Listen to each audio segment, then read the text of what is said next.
Hi, my name is Cara Giaimo. I'm the co-author of Atlas Obscura, Wildlife. I'm here at Litquake at the JCCSF. Tonight I'll be presenting some of the most amazing creatures from the book Wildlife, and then I'll be having a conversation with Marissa Ortega-Welch and Amy Gotliffe. Thank you so much to everyone who came out, and we hope to see you again next year. Awesome. Thank you so much for coming out to hear about this book. I'm so excited to tell you about it. So yes, the book is Atlas Obscura, Wildlife. There are a lot of really special things, in my opinion, about this book. Go through a few of them here. One is that it features writing from contributors from across the globe. So I'm the editor and co-author of the book. I wrote a lot of it, but a lot of it was also written by contributors who are really passionate about other species, and they actually came from literally all 7 continents. We had stories filed from everywhere from North America to Antarctica, which I didn't mean for that to happen, but I thought it was pretty cool. We have interviews with unusual experts. So in addition to talking to researchers and scientists about the creatures you will meet in this book, we also talk to people with different areas of expertise and different ways of knowing them. 2 of my favorite interviews in the book. One is with a snake charmer who belongs to a group of people who have been snake charming for generations and generations. He had a lot of really interesting things to say.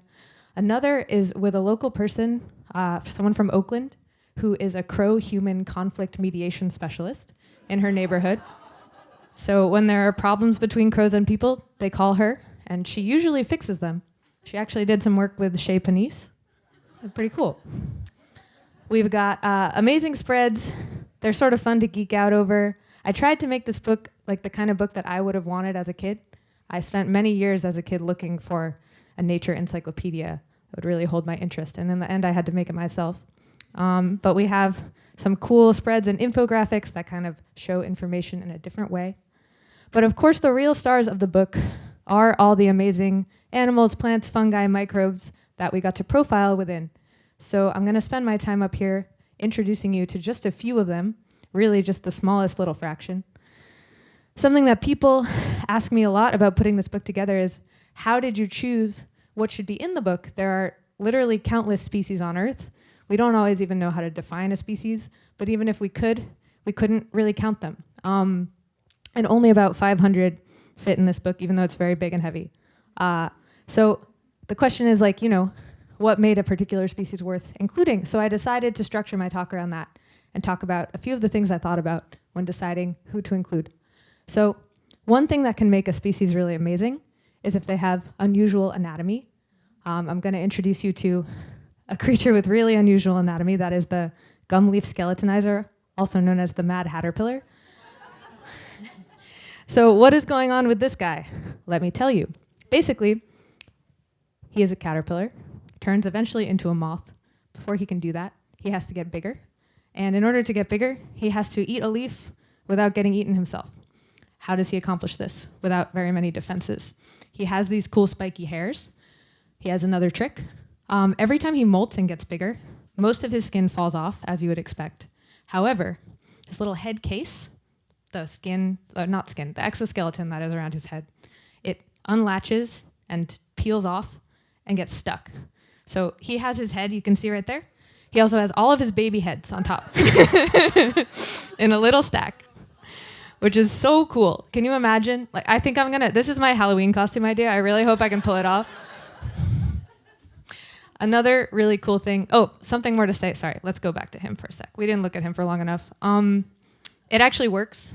They've done studies and found that spiders are less likely to eat a caterpillar with a very tall head stack than with a shorter head stack or no head stack at all. Another thing that can set a species apart is that they behave unexpectedly. Obviously, unexpectedly, all of these words are relative, right? We as humans find it amazing, unexpected, but we are humans. We can't really get past that, so that's how we're going to do this. Firehawks. Firehawks is a name used for a whole group of birds that range from kites to falcons to, I learned today, trogons, I guess, do this too. I learned that at the Cal Academy. Never stop learning when you go to a place like that. Basically, when there are brush fires, these birds have learned to take advantage. A brush fire, there are many pros and cons to a brush fire from a human perspective. On the one hand, it can rejuvenate an ecosystem, clearing out dead wood and old trees, making room for new things to grow. On the other hand, it can be destructive and uncontrolled, especially as climate change changes, drought regimes and things like that. For the birds, though, they think it's great. And so what they do, they'll go to a fire and they'll eat, basically barbecue, insects that get thrown up by the hot gusts of air or mammals that get scared out of the underbrush. It's a very easy meal for them. They like it so much that they have actually started setting fires themselves. So they will dive down into an existing fire. They'll grab a little burning stick or twig, and they'll bring it over a river or a path like this and start a new fire on the other side. And they're really smart about it. They'll drop it into dry grass. And fire managers, this happens in Australia. I'm sorry, I should have said that at the beginning. This is specifically so far an Australian thing. Fire managers in Australia, I don't want to swear, but they swear at them. They have a saying about them that includes profanity because it's so annoying to be fighting a fire and then a bird just starts another fire right over there. But something very cool is that indigenous people in Australia have a really close relationship with these birds. There is even some speculation that they learned fire management practices in concordance with watching these birds set fires. So this relationship has existed for a long time, and it is very unexpected. Another thing that species can do for us that makes them interesting, they can help us understand the world. Does anybody know what amber rat is? This will be a little audience answer. Nobody? Okay, that's great. I'm so glad I get to tell you about amber rat. So this little illustrated guy in the corner is a pack rat. Pack rats live on the West Coast. A lot of them live in the Mojave Desert. What they do what their name suggests. They go out at night. They gather stuff up. They'll get food and building materials for their little dens, and then just trinkets, a cool piece of trash or cool little stick. Bring them back to their dens, sort of arrange them, nib on the food, shore up their little situation in there, and then just pee on it all. And they do this every night, and their pee is extremely concentrated, and so it quickly hardens, and you get this delightful looking layered mineral that preserves everything that was inside. So that's actually really cool for us because people like paleontologists and botanists and even anthropologists and archaeologists can use these deposits of what they call amber rat. They can take them out of the dens, cut them open, and see this is what that rat grabbed 100 years ago, 200 years, not the same rat, but generations of rats have grabbed things for hundreds, thousands of years, and they can use what's in the amber rat to reconstruct the past world, learning about, what people used and threw away, learning about composition of plants in the past. It's actually so useful that the U.S. Geological Survey keeps a database of amber rat across the country, which I think is the only government database dedicated to pea-covered trash. They also help understand the degree to which we don't understand the world, which I find really interesting. Science as a process is very focused on amassing knowledge. There are still a lot of blank spaces there. It's very easy to, see that when you're looking at the natural world and the many, many things that live here with us that we don't fully understand yet. One really good example of this, from my perspective, is sea slugs. I love sea slugs. People at these events have asked me, okay, you're talking about all these cool animals and plants.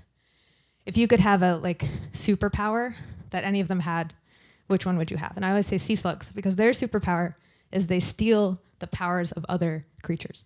So they're really tiny for the most part. They live in the ocean. They can be just so small. And they're like little gummy bears. They're pretty defenseless on their own. But some species can eat bits of a Portuguese man-o'-war or a very stingy jellyfish, and then they become venomous or poisonous themselves, which is amazing.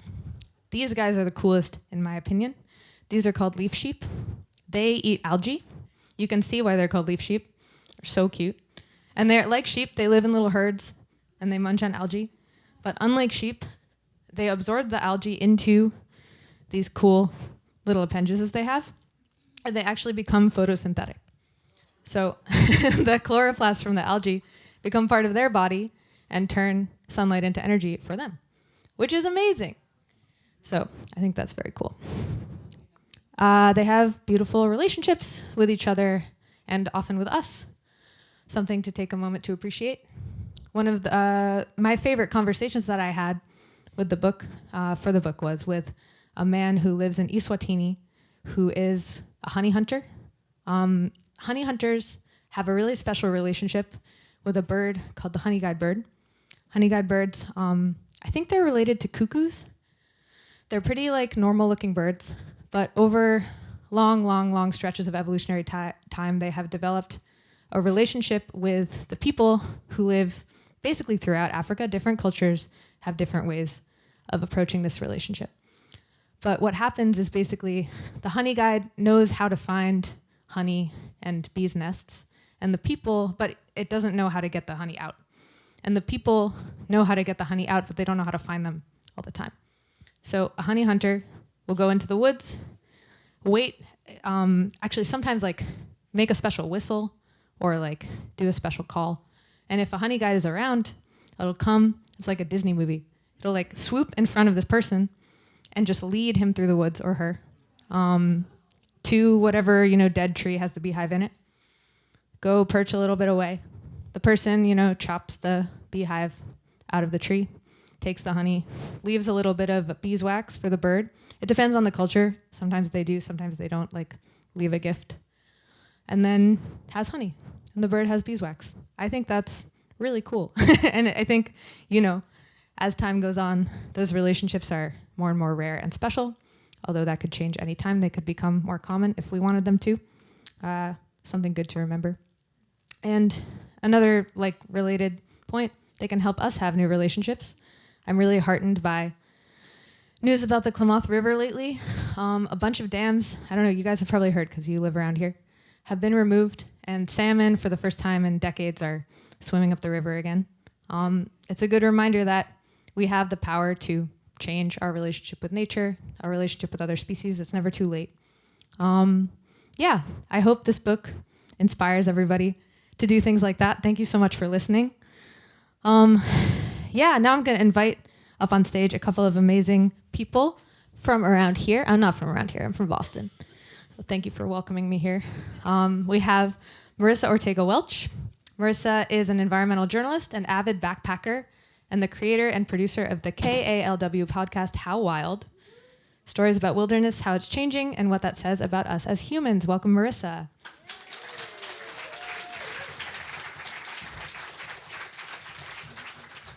And Amy Gotliffe has a mission to connect human beings to nature, envisioning a planet where all species live in peaceful coexistence. As VP of Conservation at Oakland Zoo, she aims to reconnect people to the natural world through understanding, belonging, empowerment, and awe. Welcome, Amy.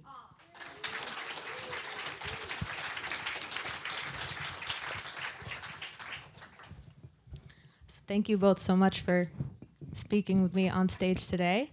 Also, we're going to have an audience Q&A at the end. If you have questions for any of us, just hold on to them for a little while longer. Amy and Marissa, I'm going to start with an icebreaker question. What is your favorite bug and why? Do you want to go first? Testing. Okay, this is a little embarrassing because I will say I was a little Disney influenced as a kid and grew up in the Midwest, and I really just love crickets. Crickets are awesome. I love crickets. Just the sound feels like summer. It feels like I'm at peace when I hear them as I go to sleep. And they have little vibrational organs on their legs so they can hear other chirping, and it travels up their body to know what another cricket says. So pretty freaking cool. That is really cool. Marissa, can you top that? This is a contest. No, I didn't know. Wait, did you say insect or bug? Because we were talking before about. I think you said bug. Well, yeah, truly, if I think about bug loosely defined, yeah. The sea slugs or nudibranchs that you brought up before are my favorite. You can go see them at tide pools near here, like in Pacifica, Half Moon Bay. I love sea slugs. They're so creative and beautiful, and that you marvel at the fact that evolution created these things. They really do sort of test my science brain. How could something just evolve into being this beautiful and amazing? Okay, it's a tie so far. I love the question because it illustrates that even the tiniest thing can be pretty magnificent. Like there's a whole world right at our feet. Yeah, absolutely. And you can see it every day when you walk outside. I actually had a really funny experience at Cal Academy today. I was in the rainforest room and I walked past and they have like an orb weaver on exhibit that's like making webs. And I was like, that's so cool. And then I walked a little farther and there's like a random spider making a web. And I was like, is that supposed to be here? But either way, it was cool. Yeah.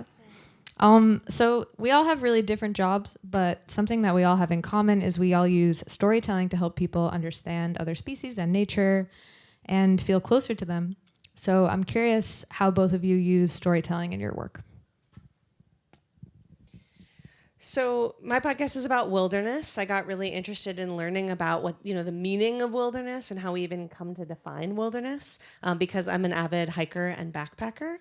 And so in the story, in the podcast, I use stories hopefully to engage people and connect people. I think, stories and the medium that I use, audio storytelling, can be a really great way to help you sort of learn about a life that you maybe didn't know about. I think they're also a great way to illustrate complex issues. A lot of the ways I actually go about finding the stories for the podcast or my work in general is I learn about a really wonky, complex issue that like land managers are dealing with, and then I have to ask them, okay, wait, but what's the like case study that sort of illustrates this and brings it to life?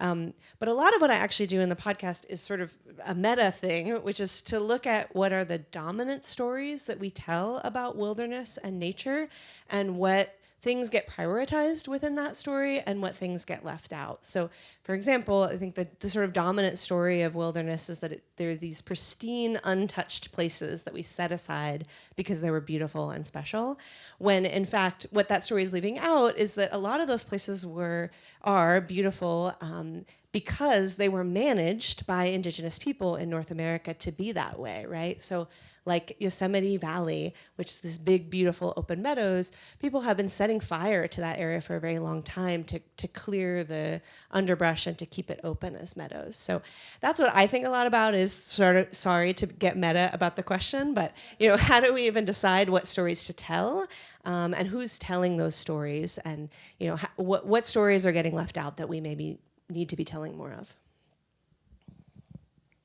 Love it. Okay, this is good. This is a great question. So I'm the VP of conservation at the zoo.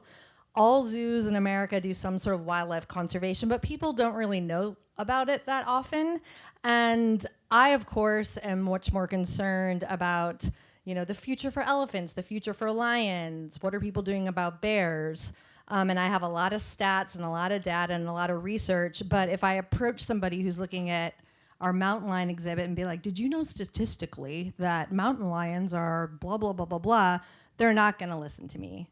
But if I could tell them the story about Silverado the lion or Coloma the lion, who is here because their mom got hit by a car and they almost didn't survive, they were found alone, people need to slow down, there needs to be crossings, would you be interested in supporting that, can I tell you more, they're listening. So kind of making that empathetic connection. So they could be watching the antics of our black bears, think it's very interesting, but if I walk up and say, hey, this black bear's, not me walking around all the time, but our staff, I might, yeah, you like black bears? I throw out a fun fact, and then I'll try to make that story connection. Like, this is Cambria the bear. She was breaking into people's homes and garbages because she was finding entries and getting an easy access. And she became a nuisance bear in a community. And she was, the Department of Fish and Wildlife really had to consider putting her down. She was dangerous. We got to convince them to let us take the bear and her cubs. And all we're asking is for people to be really careful with their garbage. Like when you're in Tahoe or where you're here, even just be sure you secure your garbage. So I think that story is what gets people to feel like, wow, maybe I can make that change. Yeah, that's awesome. I noticed that both of you, you went from like a story to not like a moral in like a annoying way, but like, something that people can do, or some different way that people can think about things, which I think is like a that's something that stories can do for us, is they lead us somewhere. Yeah. And then one more thing that we try to do is there are, in the world of wildlife conservation and conservation of places, like, so you hear so much doom and gloom. So to tell people the positive stories, like the story of eco rangers who now remove snares from chimps and support their family in something they're proud of, or the story of these artisans from Uganda, these women, if you buy these beads, we're really supporting their families. So little hopeful stories that make people feel like there is hope, I can take action, my vote or my thoughts count, rather than this, oh, forget it, it's over. So positive stories are really helpful. Yeah, that sort of leads to my next question, which is, this book is really written from a perspective of like awe and wonder and curiosity and joy.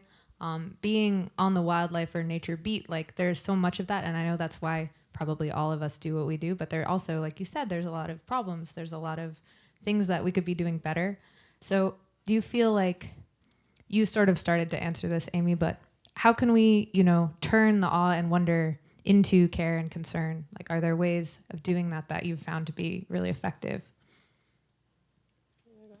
Well, who knows who P22 is?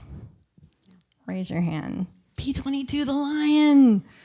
I love this example. So P22 is a mountain lion who lived in the Hollywood Hills for years. And there's lots of lions. I mean, we share the world with lions. It's kind of crazy. Beautiful mountain lions. You're unlikely to see one, but they've probably seen you if you've been out hiking. And they have problems. Rodenticide, getting hit by cars, not being able to cross over to find a right mate is already hard enough in the Bay Area.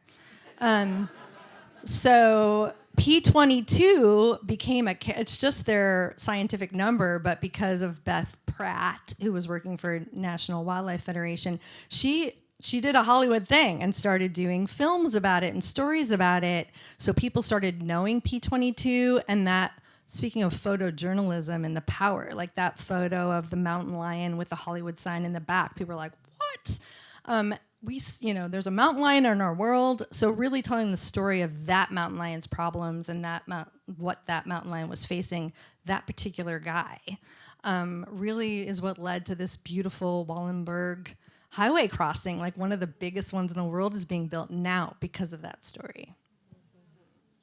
This kind of speaks to what you're saying, but I was thinking while you were talking about that, I think P22 is the only like individual animal in the book.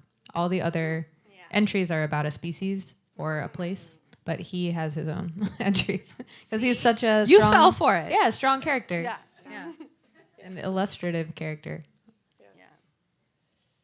I love that story too. Yeah, this is a question that I have a hard time with as a journalist, because I think we tend to gravitate to like metrics in journalism of like, okay, you did this story, how many people listened to it, and then how did that tangibly affect something that they did? Like, they all voted for this policy, and I think that can feel a little sad sometimes when you think about it, especially just thinking about something like the climate crisis, where everyone seems to, most people, especially a place like the Bay Area, they know, they care, they want to take action, but at a higher governmental level, change isn't happening. So I've just been thinking a lot about how the stories that we tell, that is change in itself. Like, before P22, I think a lot of people's stories about mountain lions, if they had a story at all, is that they're scary.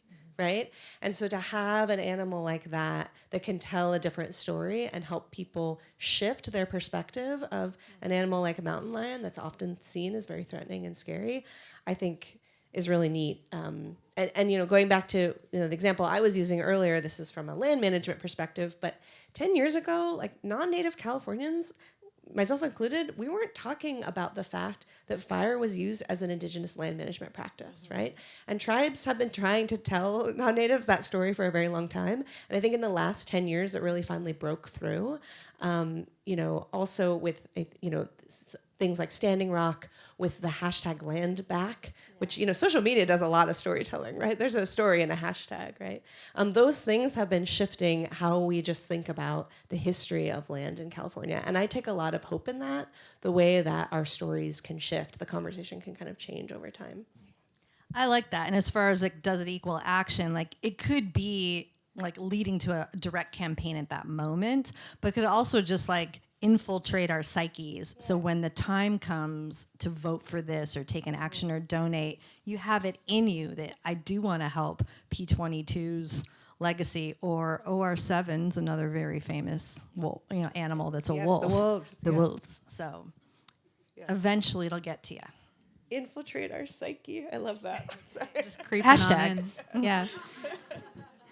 So another thing that I think all of us try to do with our work is help people almost experience nature without actually traveling, experience other species without traveling. A lot of people ask me, oh, you wrote this book, like, did you go everywhere? Did you see all of these creatures in real life? And like, absolutely not.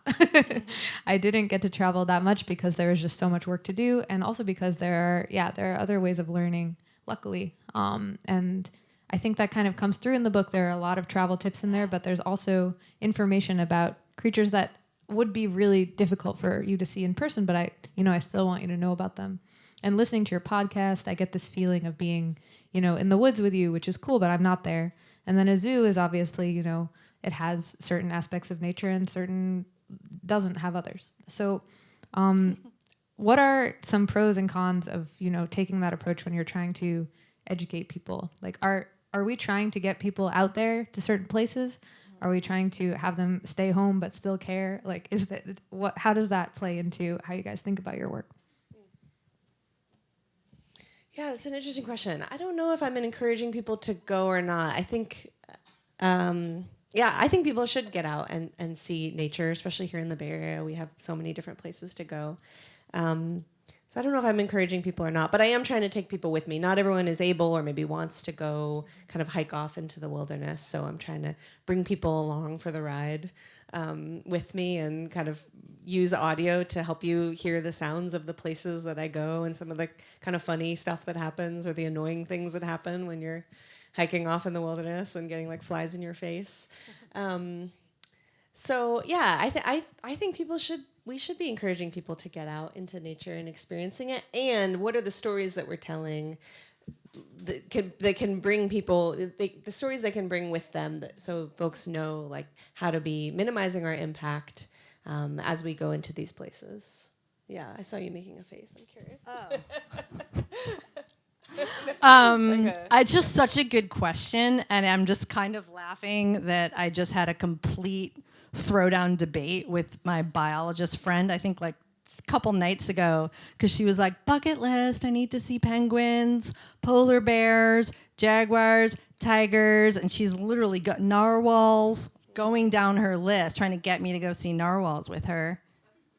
And I'm like, well, I love that idea. It's like an incredibly mind-blowing world, and thanks to your book, I keep on just reading delicious, amazing things all the time. But is it really right for us to like aim to do all these things? Like, what if all 1 million of us who want to see it all landed at the same narwhal on the same day? So I think that it's important for people to know how amazing the world is and just choose carefully. And it's also such a privileged position to be in to consider some of these things. So I think choose carefully, and there's all these great ways to do it now. Like TripAdvisor will analyze your green experiences, and so will Airbnb experiences. Now I know because I call them, will now like rate that sea turtle release, and is it really greenwashing or is it for real? So you can kind of make better ethical decisions. But I think stories are the ways to be there, whether it's an article, films, animated. You can follow people's camera traps and trail cams, and people can have little bracelets that are tracking a whale or a polar bear. So I think there are ways that anybody can be part, and stories is what gets us there, because we're not going to all be able to get out there, affordability and ethically. I just have to say, if 1 million people went to visit the same narwhal at once, it would be gnarly. Hashtag gnarly. Were you just holding that the whole time and not even listening I was also to listening, anything? I promise. Yeah. I was really soaking it in, but I did want to say that. That being said, we are very privileged ourselves as people who do what we do to have had presumably some cool wildlife encounters ourselves. I had a really cool experience a few years ago. I was snorkeling, and my wife and I were suddenly surrounded by squid, like in this arc, like all around us, perfectly evenly spaced, just like looking at us. It was very cool. It felt very much like a mutual encounter, you know, like sometimes that happens. You're like clocking them, they're clocking you. It was very cool. I'll never forget that. So I'm wondering if you guys have any stories like that you want to share, Marissa. I know you were having trouble choosing. If you want to say 2 or even 3, I think, do we have time? Yes, we'll have time. Yeah, I was trying to think about things that happened sort of while I was wilderness reporting or in wilderness. So land-based stories, because I feel like there's a lot of really great stories in the ocean that I've had. But I have seen a mountain lion 4 times, which I count myself as very lucky. There's a lot of people who've been hiking for decades and have never seen one. 3 of those times were luckily in a car. But the 4th time was when I was backpacking with my best friend Holly. We go on a backpacking trip every year. She's in the podcast. We stopped. We were almost at the end of our trip. We stopped to, I think, just get out a snack or something. We had our packs down. And we went to put our packs back on, and we looked up, and there was a young mountain lion just sitting in the forest, like on its haunches, like a, you know, like a pet, you know, just sort of like sitting, waiting for its owner. But it was a mountain lion. But yeah, it was one of those it sees us, we see it moments that was beautiful in retrospect. And pretty terrifying in the moment. And yeah, we just had to calmly walk out. We had about 8 miles left. And yeah, a real calm 8 miles. Holly has this poncho that I find ridiculous. I don't know why she doesn't just bring a rain jacket, but she sort of just held it up. Because, you know, the tip with mountain lions is to make yourself look big. So she just sort of held it up like a cape above her head as we hiked out the entire time. And you're not supposed to run, right? So you have to like force yourself to be calm and walk. But yeah, the ocean too. I mean, I got to smell blue whale poop once on a whale tour boat. We saw some blue whales and we saw their poop and we scooped it up, and it smells like the most concentrated fish that you would never want to smell. So yeah, the ocean is not the kind of wilderness I look at in the podcast, but it is an amazing place. I love that these stories are probably usually going to be where you felt a little bit of fear, like awe and fear together. And what I love about that is like, we're not the king of beasts. Like, we're on level with a lot of other creatures, and we need to have that reverence and respect. And so definitely I have a few of them, but one that comes to mind is we do some work in Uganda and Rwanda. So I've gotten to lead eco trips to Uganda and Rwanda. Rwanda is where you can trek to see the very endangered and amazing mountain gorilla. And do this, if you can, on your bucket list. But they only take 8 people per gorilla family at a time, and you get to spend 1 hour with them. And it's pretty expensive, but totally worth it. And so you trek all the way up, and I'm sitting, you know, you have a guide who's making sure everything's copacetic, and then you have the silverback who's on his end also making sure everything is copacetic. They kind of work together, and they literally talk to each other. I'm not kidding, in a grunt. And it's like, we're here an hour. Like, I know, okay. An hour, whatever. And after an hour, the silverback's like, see ya, I swear. But we were watching a family, and there's this very feminine, like, younger female, and I could see her kind of like making eyes at me, and we're looking at each other, and they say like, stay still, don't approach them. If they approach you, like, don't move. And this female is letting another female groom her back, and then she looks at me, and I'm sitting with my group of 8 and the guides, and we make eye contact. I'm like, I don't think you're supposed to be looking at me. She walks over to me, closer than she's supposed to be. She broke the rules, and turns around and sits on my feet like, now you groom me. And I was like, oh my God. And the guide's like, nope. And the silverback's like, no. And then she leans back and shows me that she has a little baby. Oh, wow. And then she puts the baby back and then takes off. And I was like, thank you. So it just felt really like a special connect. We're in touch. Yeah. Yeah. Is she here tonight? Yeah. She's hey. Yeah. That's so cool. I'm really envious of that. But I was also having yeah. I may or may not live, and I don't care. Yeah. So speaking of P22 and other well-known celebrity animals, we are learning more and more about wildlife in cities specifically. And I'm curious, in you guys' experience, like, what are some of the difficulties of having wildlife in cities? Because they're coming here more and more because of what we're doing to their habitats outside of the city. So there's more and more contact there. What do you see as some of the difficulties, but also like the possibilities of this trend? Well, one of the things I love is that when there's the right guidance, teacher, school, Zoological Society, or Cal Academy, they inspire people to do citizen science. So there's Frog Watch and iNaturalist and bird counts.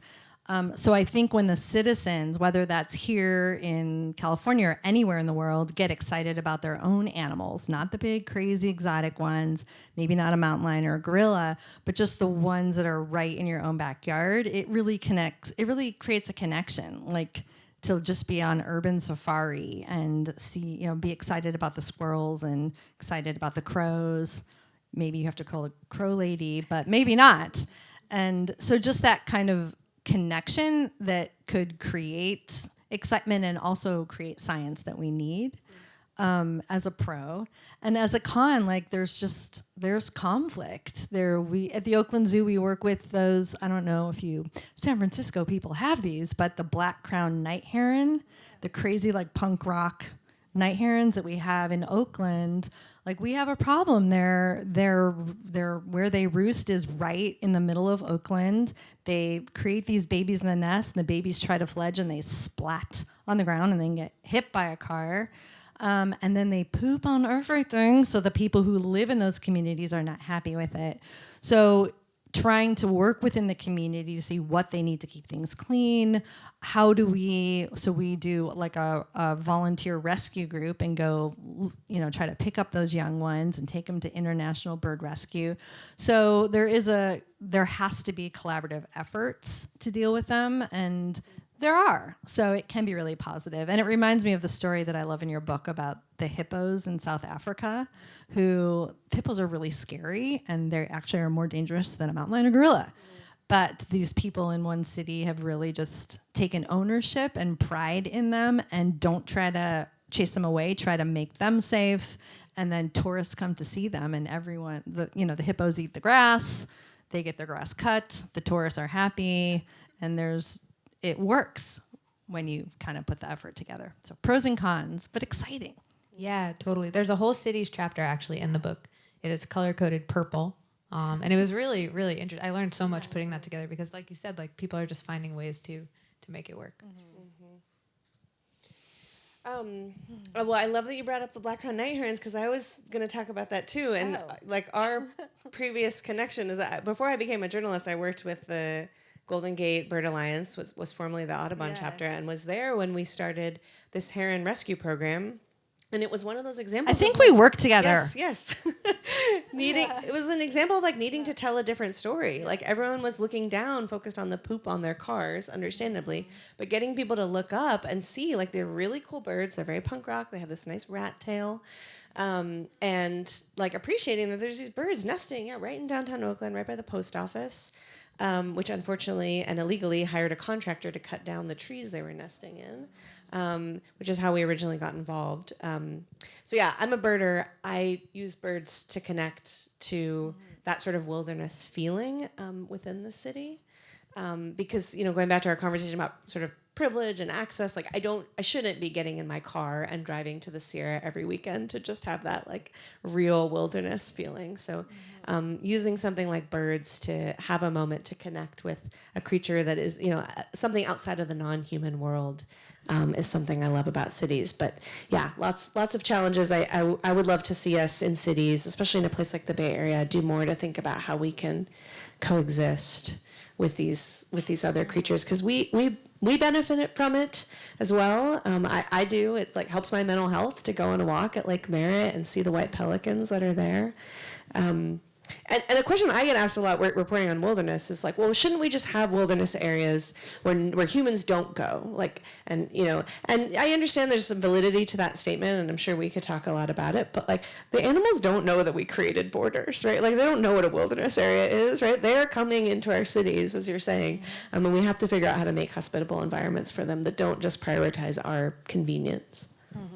I love that we did work together, Marissa. Oh my God. Okay. Putting it together. Okay. Well, I loved that when you worked for that organization, they would have chalk artists come like really early in the morning in the area where they were and do beautiful positive chalk drawings all over that downtown area about herons. So in the morning when the people who walk by there, who always have to deal with the heron issues, would see that, they just have a different feeling. It's a story being told to them. And we work together on making the heron the bird of Oakland. And I think there's that city kind of embrace of the animal. I don't know if I'm going to get away with this twice, and I'm sort of nervous about trying. Oh, here we go. It sounds like you really made the best of a horrendous situation. This is your new book. It's just animal puns.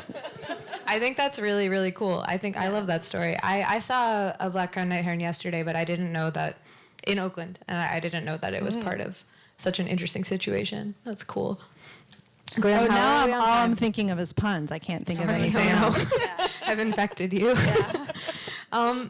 So one of the really interesting things for me writing this book was, like we've said before, like it's an interesting time to be really caring deeply about the wild world.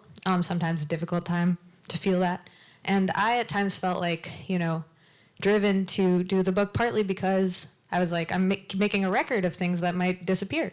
And that's, a difficult feeling, but also gave me a sense of real responsibility. And I'm curious, like, is there anything specific that you guys fear losing soon? And is there anything that people can do to help? So in the first episode of How Wild, I hike off trail in Sequoia National Park to go to see a sequoia grove that burned down. Sequoia National Park had really severe fires in 2020 and 21, and again this year, actually, that have burned down a significant number of giant sequoias there. These are 1,000-year-old trees that are actually built to be fire resilient, and they depend on fire to reproduce. So to have fires so severe that these trees are burning down says a lot. And their lightning started fires, so they're technically natural fires. But scientists say that the severity of the fires that we're seeing in California, right, is caused by climate change, human-caused climate change, and then by the fact that we've kept fire off the land, right? So we sort of just like built up all of this kindling that now when a lightning comes, there's these massive fires. So it was really profound to go and see these trees, these massive trees, the biggest. Correct me on the superlative, the most mass, like literal mass, right? So, yeah. Trees in the world that had burned down. They looked like these huge blackened out chimneys. And what I get into in the podcast is how there's this debate in wilderness about how much to intervene. Because in wilderness, land managers aren't supposed to intervene. You're not supposed to really do active restoration. You're supposed to just let nature take its course. But if human-caused climate change, doesn't know the borders of wilderness and is impacting wilderness, should land managers be going in and replanting giant sequoias after these big fires? So that's the stuff I think about a lot is, how much do we intervene, and how much does this idea of sort of nature taking its course doesn't really exist anymore. We don't get to live in that mythical world. And there's certain things you can intervene on, right? Glaciers are disappearing in wilderness areas in California and all up and down the West Coast. The pika, which you had a picture of earlier, these little sort of mouse meets bunny tiny creatures that live up in high alpine environments. As the habitats get warmer, they have nowhere to go. Like they're already at the top of the mountain. So yeah, there's a lot that I, not to sort of, as we talked about, dwell on the negative, but there's a lot that I think about. And I think people just engaging in the stories and the thinking about these debates within wilderness was my goal for the podcast. Is we have to make really this is a crucial time to start thinking about how we do land management. This sort of land management that we've been doing for the last 150 years is not necessarily going to work with climate change. So I think the public should be involved in those conversations and debates about how we think about land management going forward. I love that. Well, one of the places I really care about is this park in Uganda called Queen Elizabeth Park. And it's a good example of how just complicated conservation is, in that there were people, indigenous people, who lived in this beautiful natural area that was filled with lions and elephants and leopards and hyenas and other beautiful wildlife. And they declared it a park after. So the people were there first. It's understandable they want it to be a protected park, but now it's a protected park with villages and communities living inside of it. And some of the ways that those villagers make a living is they have goats or cattle. They're pastoralists. And the park itself is dealing with an invasive species that's killing a lot of the plants. And without a lot of the right native plants, a lot of the prey animals, different deer, different kinds of antelope, are not coming and not multiplying. And that means a lion or a hyena or a leopard is going to find a cattle to be an easier thing to eat. So there's predation on people's livelihood, and often those people will retaliate by maybe killing a lion or poisoning the carcass. Then lots of other animals who eat off that will die. So it's just complicated in how to solve it. So I would say one thing I appreciate is people just understand that there's no easy solution, and you can't blame the people in the community, and you can't blame the lions. Like it requires like real social science and really community-led answers. So I would say respecting the people who live in that area, even though it seems like that rancher or that cattle person is in the wrong. Like they're often the ones who can kind of create the answers that we need. So it takes communities. And then another example is like with climate change, there's sea rising in somewhere like Panama, where we have a jaguar partnership, and people who live on those edges are being pushed into the interior, where there are an indigenous population of both people and animals, and they're getting scrunched. And so just supporting those more complex solutions. And I always like to influence people to like buy from artisans who live in these countries. Like the artists are usually the ones from those communities who need a livelihood that is sustainable, and you can shop. We have an interview with a pastoralist from Zimbabwe in the book, actually, who talks a little bit about this. I'm going to find that. Yeah, it's on page 83. 83. Well, thank you both so much for your thoughtful answers and for being here. I'm going to wrap up this part with an easy question that is also a selfish question, which is, if I'm here for one more day, what wild place should I visit? What should I try to see? And I extend that question to anybody in the audience who might have advice for me. Come find me at the signing table and tell me where I should go. Okay, one day, how far are you willing to go? Let's say I have the whole day and I have a car and I'm just trying to vibe out there. I'm a big fan of the Marine Mammal Center. It's just this beautiful, it's in a beautiful area in Marin. It's just so interesting to see what they do. They rescue marine life, and each one has a story, and you learn a lot, and it's gorgeous. So that's my tip, number one. Awesome. Okay, then from there, you can drive up to Hawk Hill, which is the highest of the Marin Headlands, just north of the Golden Gate Bridge. It's an amazing raptor freeway, hawks that are migrating, from South America, Central America, heading north. Wait, what time of year is it? They're heading south right now. You can go up there. It's been a volunteer project for, does anyone know, like 30 plus years? Folks are up there every day from mid-August to mid-December, counting these hawks as they go by. It's a citizen science project. And you can go hang out with these wonderful nerds who will help you identify hawks. It's my favorite kind of person. Yeah, yeah. Awesome. Thank you both so much. I think, is it time for audience questions? All right, awesome. Does anybody have a question? Or a pun. Yes. Yes, pun off.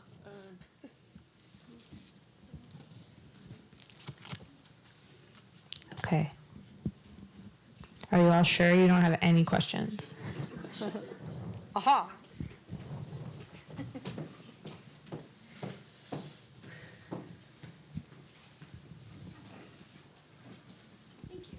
Thank you. And thank you for mentioning the night heron. I'm from Oakland, and they're kind of a de facto mascot. So this is a hefty tome, and I'm wondering if there's any, during your editing process, stories that you had to exclude that you would want to tell us about today, just kind of a little exclusive for us. That's such a good question. I did occasionally have to exclude things. I'm going to throw my editor under the bus at the publisher and say, she made me cut an entry I loved about flies who mate inside of rotting saguaro cactuses. And like this extensive courtship that they go through, giving each other little bits of rotted cactus. And I thought it was awesome. And she was like, it's too much. We were like fighting. I would put it back in. She would take it out again, like draft by draft. It didn't make it in, I'm sorry to say. But I do miss it. And if you're interested, look up these flies that mate inside of cactus wounds. Cool. I think there's a question. Yep.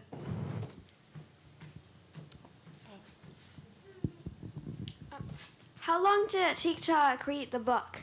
And like, how many places did you go for it?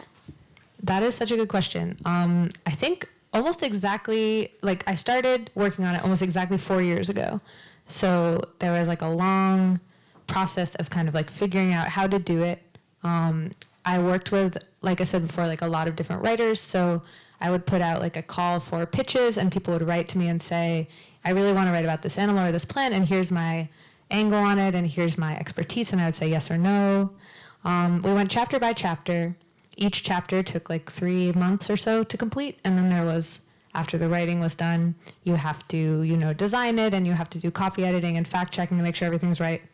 It took a really long time, and I feel really happy that it exists now, because for a long time it only existed in my mind, but now it exists in the world. And I didn't really get to go to a lot of places because there were just so many places to include that if I tried to go to all of them, I wouldn't have had time to write the book. So I had to rely on reporting and research, talking to people who do live there or go there, learning from them.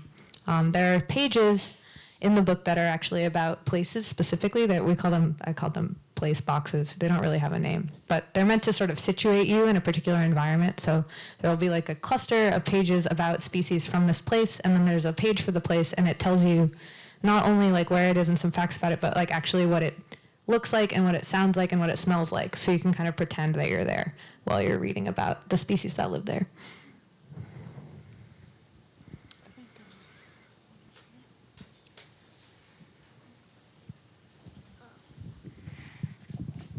How many chapters are there in this book? There are 7 chapters, and it's arranged by biome because I kind of figured, so there are 2 other Atlas Obscura books, and they're both arranged by continent, so geographically. But when I was thinking about how to do this book, I was like, species don't really care that much about continents. Like, it doesn't work that way. Non-humans don't care as much. Obviously, they care a little bit because it's like they're separated by water, and that matters to everyone. But I decided to go biome by biome because I also thought it would make it kind of more fun and interesting. So within the biomes, it is geographical. But what are the chapters? Forests, deserts, grasslands, mountains, cities, oceans, which we call shallows and deeps to be poetic, and islands. So 7. And yeah, they're color-coded, so when you look at the tops of the pages, you can easily flip from section to section.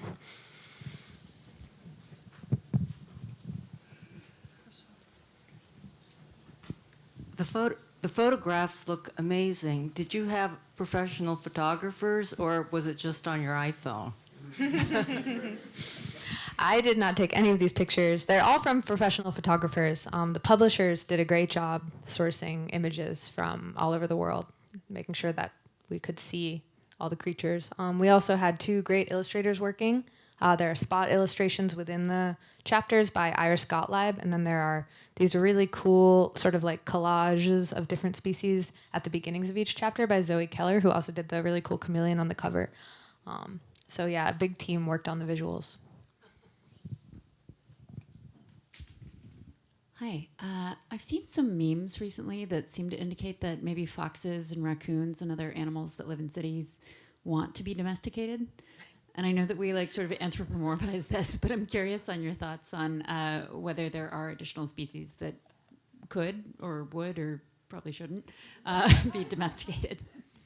That's so interesting. I mean, I like that because I feel like it acknowledges domestication as like a mutual process rather than like something that we do to animals. And I think like in a lot of cases, I don't think we quite know how it worked with dogs, but like with cats, the theory is that they were like, hey, like you guys have all these mice because you have all this grain. And like, what if we just hung out and like we could maybe eat the mice and you guys could maybe like scratch our heads, you know? And it just kind of like went from there. And now we are where we are. So it wasn't like someone grabbed the cat. It was more of like which makes sense if you think about cats and how they are. Like, it doesn't seem possible to make them do anything. But I don't know, Marissa, do you have a perspective on this? Oh my gosh. Or Amy, either. I haven't seen these memes. This is going to sound harsh, but I think something I would like to see is that we have more robust environmental literacy within our K-12 program. I'm serious. I mean, I think it's interesting to see how like social media does an amazing job of helping connect people to nature, but also like sometimes there can be some pretty rampant misinformation out there. It makes me think of all the nature is healing memes during the beginning of the pandemic. I cannot weigh in on the science of this, and I have not seen these memes, but I just more environmental education from an early age is where I would make that plug. Yeah. I haven't seen the memes either. I don't know where I've been, but I know that we try to teach people to, you know, if we're talking about feeding, and I think people just have a desire to connect and feel important. So that person who can't, I've got raccoons in my backyard and I want to be their friend and I want to give them something because they're so friggin' cute and beautiful, but I know I cannot. I know I'm not doing them a service by doing that. And they try to manipulate me. And they try to say that, how about domestication? Me and you. So I think we need to educate and be wary and say it could seem like that coyote, that black bear, you know, I'm helping them in that moment, but it's like crack, you know, they're having a good time in that moment, but it often leads to their own death, you know, when they become a nuisance or when they become scary. So I think we need to control ourselves. You might be interested in one of my favorite entries in the book about Sulawesi warty pigs is what they're called. They're actually the first cave painting of a figure, so like non-abstract cave painting in the world is of these pigs. And people really speculate, like, were they pets? Were they hunted? Were they just around? Like, we don't really know about their relationship with the people there. They're in Indonesia. But it's really cool to think about, and the picture of the cave painting is really neat. Just on another note, I know we were talking about human and animal interaction and our impact on each other. And I was wondering if any of you would have an animal species that that is thought of to be extinct that you would come back.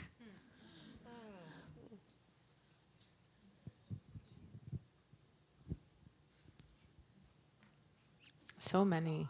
Yeah.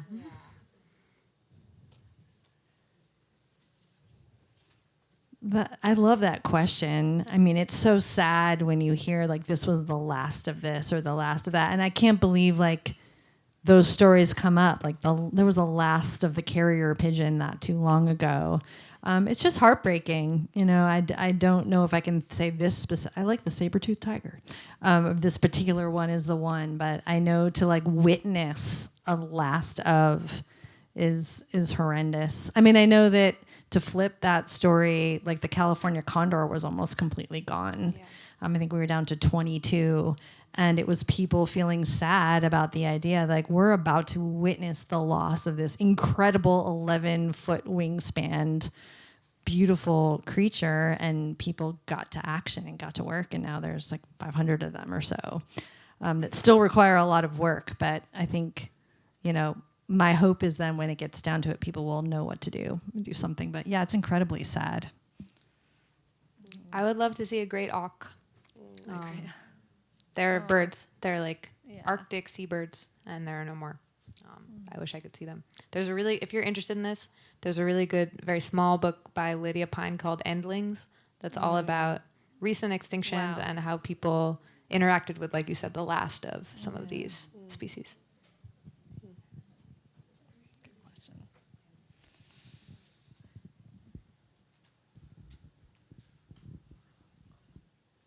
One of the categories you talked about was surprising animal behavior. And I was wondering if you had some favorite examples from the books of surprising tool use out of, the ones that we already kind of know about and expect, like crows or dolphins. Tool use, or like with the firehawks, like cooking, or like looking for psychedelic compounds or something like that, Yeah. Yeah, this is one of my favorite things to kind of geek out about. So there are several entries in the book about that. There are tool-using chimpanzees. They're a little bit better known. But that gave me the opportunity to write a little side box about all the different ways that we know that animals use sticks. I read really that. Fun. It's funny. Yeah. It's cool. I mean, like, there was a big debate a few years ago because somebody saw a puffin scratching its back with a stick. And people were like, yes, that puffin was doing that. And other people were like, no, that puffin was not doing that. People fight about it a lot. But so back scratching with a stick. Alligators are thought to potentially use sticks to lure birds, like hold it like a perch and then, there are birds in Australia. I'm forgetting their name. They like bang on hollow trees. It's like one of the ways that they make noise to communicate. There are really cool macaques on an island off the coast of Thailand that are in the book that use stones to crack open mussels. They're like in a stone age right now. They like figured out how to do it. They're evolving. And it's really interesting because they're actually depleting their resource. Like, because they can do this, they're kind of like sloppy about it, and they open all the mussels and then there aren't enough mussels. They're like doing what we do, which I think is fascinating. And soon they'll have computers and then it's all over. But yeah, if you're interested in this, I can recommend the guy who pitched and wrote about the stone-using macaques, his name, Dr. Michael Haslam. He is a tool behavior guy, and he has a blog called Twig Technology that I really like.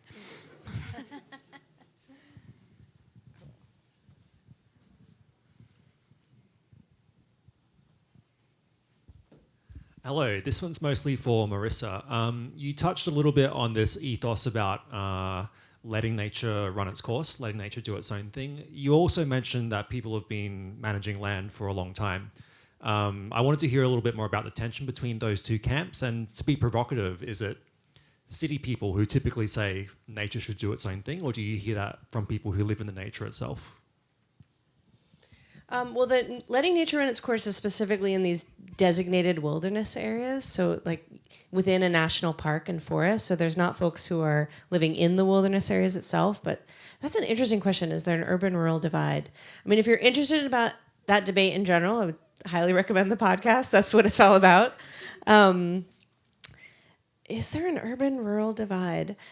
I think some folks in rural areas are some people, not everyone, are perhaps against the wilderness areas from the get-go. Yeah, I mean, if you're maybe 5 generations back living near a national park or forest, you may have it in your family history to have gone into that area and used it for, gathering firewood or using it for some other resource. But no, I think that the debate right now about letting nature run its course it's more of a scientist and land manager and environmentalist debate about how we think about these areas. We set them aside in the 60s to protect. And I think in the 60s, it was really kind of easy to imagine that you could just set aside an area from development and that alone would protect it. But now with human-caused climate change, we can't pretend that anymore. So it's more at a land manager debate about how we're going to deal with these areas going forward. And I think it spans urban and rural.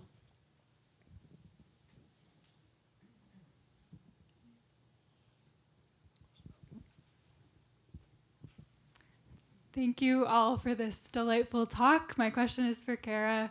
I know that scientists and writers differ in their beliefs about the extent to which we can personify animals or anthropomorphize them, and I'm wondering if you had a philosophy on that when creating the book, or if you looked for a certain belief on that when you were picking your entries. Yeah, that's such a good question. That's something I think about a lot. I think, like you said, different people have different opinions on like sort of whether and when it's appropriate and how much. And I think for me, like, the human experience is the one that we have. It's the one we understand the best. And so you can use it to put yourself in an animal's, like, not shoes, they don't wear shoes, but the equivalent. And that's a powerful tool. So I don't really think it's always so bad to remember that we have a lot of things in common. Like, most of us are looking for food. Most of us are looking for mates. We're looking for shelter. We're looking for social interaction and interest in our environment.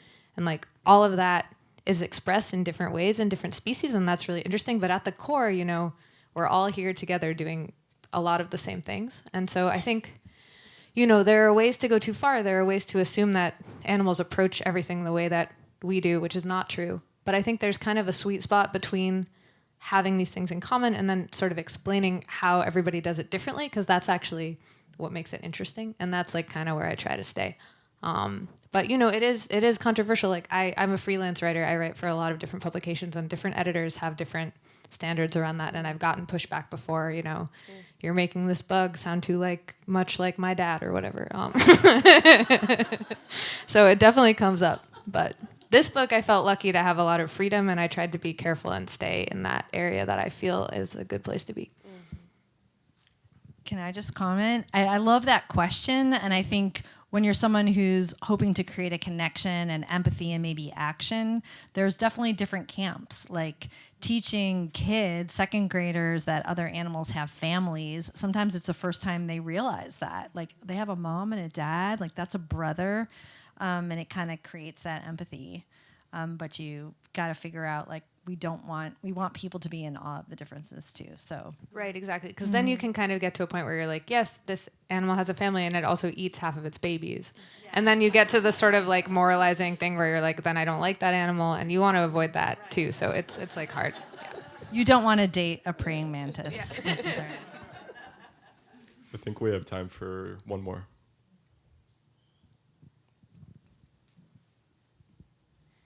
Hey, I was curious. I don't have a car, and one of my big frustrations about living in the Bay is having a hard time getting to nature without a car. I'm curious if you have recommendations for maybe known or maybe unexpected ways, places people might not know about, to go out and experience nature that is accessible by bike, by walk, by transit, other ways that don't require car travel. Where do you live? Do you live in SF? I do, yeah. But expanding to the larger Bay Area, I mean, it's easy to get across the Bay. Mm-hmm. Yeah.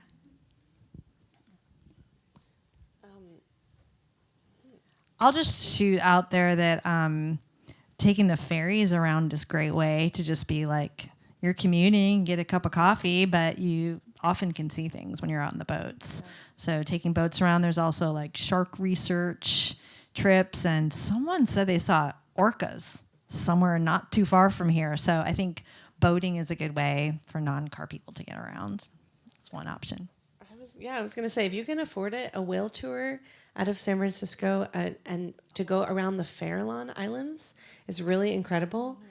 You should know that it is not the whale tours of like Hawaii. You need to come prepared. Like I used to work as a guide on a whale tour boat, and people would show up in shorts and flip flops, thinking they were going on a booze cruise, and we were going on a 9-hour journey that off the continental shelf, and it was going to get cold, and they were going to puke.